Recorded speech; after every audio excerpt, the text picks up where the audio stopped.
साथियों नमस्कार। आज हम भारतीय संविधान के एक महत्वपूर्ण टॉपिक राज्यसभा के बारे में डिस्कस करेंगे। राज्यसभा संघीय प्रकृति के देश जो भी हैं, चाहे वो अमेरिका हो, कनाडा हो, ऑस्ट्रेलिया हो, वहां पर केंद्रीय संसद के 2 सदन होते हैं। भारतीय संविधान में भी इसी संकल्पना को आधार मानते हुए और 1935 के संविधान एक्ट से बहुत सारी बातें हमारे संविधान में ली गई हैं। इन सब बिंदुओं को ध्यान में रखते हुए भारतीय संविधान में राज्यसभा के गठन का प्रावधान किया गया है। 3 अप्रैल 1952 को संविधान के प्रवर्तन के पश्चात काउंसिल ऑफ स्टेट राज्यसभा का गठन किया गया और 13 मई 1952 को इसकी प्रथम बैठक हुई। 23 अगस्त 1954 को सदन में सभापति ने ये घोषणा की कि आज से यह काउंसिल ऑफ स्टेट अब राज्यसभा के नाम से जाना जाएगा। राज्यसभा का वर्णन संविधान के अनुच्छेद 80 में किया गया है। राज्यसभा एक अस्थायी सदन है और यह इसके प्रत्येक सदस्य हर दूसरे वर्ष 1/3 सदस्य सेवानिवृत्त हो जाते हैं। राज्यसभा के सदस्यों की उम्र 30 वर्ष से कम नहीं होनी चाहिए। He should be citizen of India, उसे भारत का नागरिक होना चाहिए और जैसा कि पागल कोढ़ी दिवालिया ना हो, किसी भी मुकदमे में जेल की सजा का दंड ना मिला हो, ये राज्यसभा और ये सारे प्रावधान जनप्रतिनिधित्व अधिनियम में इनका उल्लेख किया गया है। जैसा कि हम जानते हैं, राज्यसभा अस्थायी सदन है, कभी नहीं विघटित होने वाला सदस्य है। राज्यसभा के सदस्यों की संख्या 250 है, जिसमें से 238 सदस्य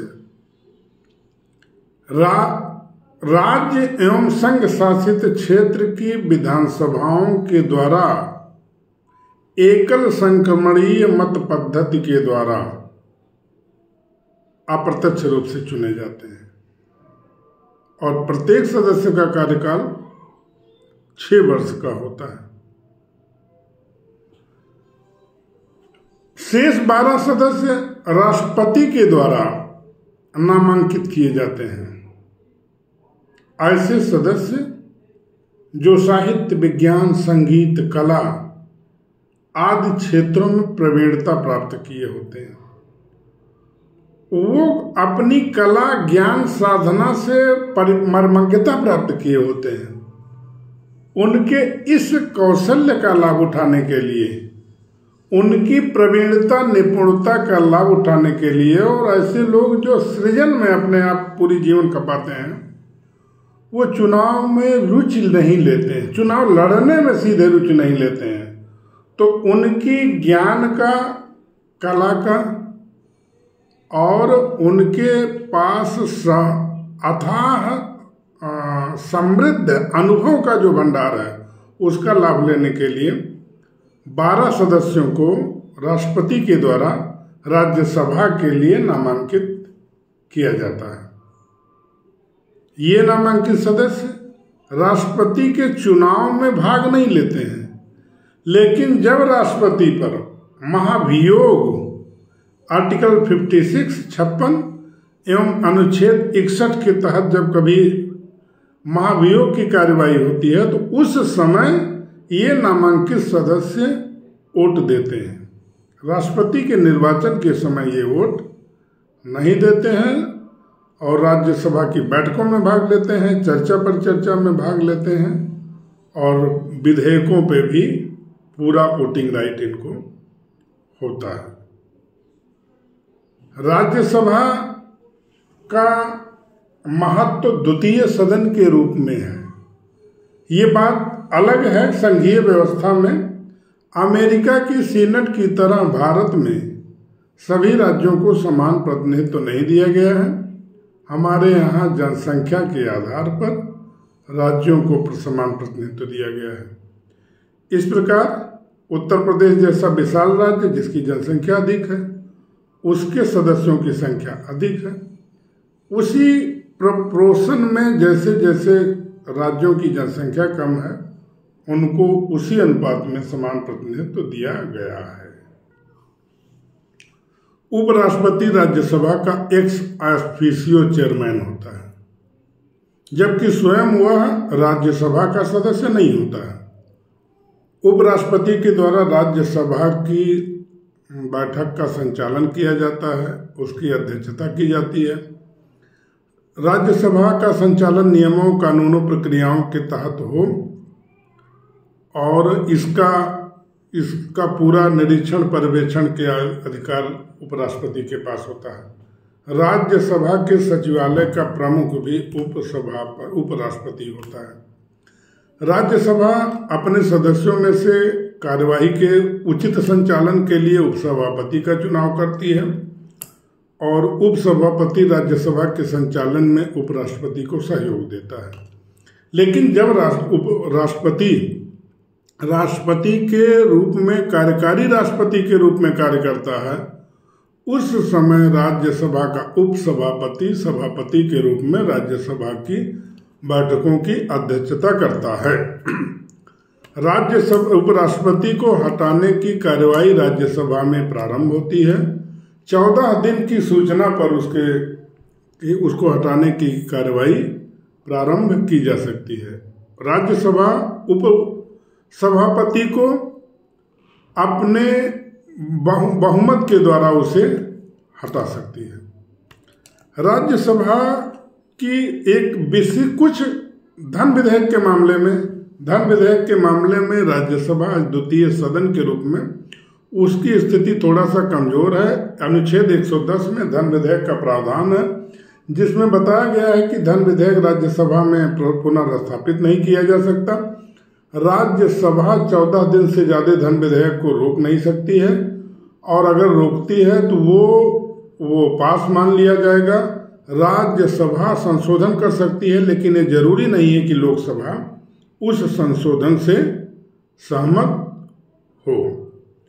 लोकसभा का अध्यक्ष जब धन विधेयक को राज्यसभा में भेजता है तो पृष्ठांक और राज्यसभा में भेजता है, राष्ट्रपति के पास भेजता है तो पृष्ठांकित करता है कि यह धन विधेयक है और इसके विशिष्ट प्रावधान है। अब राज्यसभा की कुछ मामलों में स्थिति विशिष्ट है। संघीय चरित्र के होने के नाते राज्यसभा राज्यों का प्रतिनिधित्व करती है और राज्यों की आवाज को, राज्यों को, हितों को प्रमुखता से उठाती है।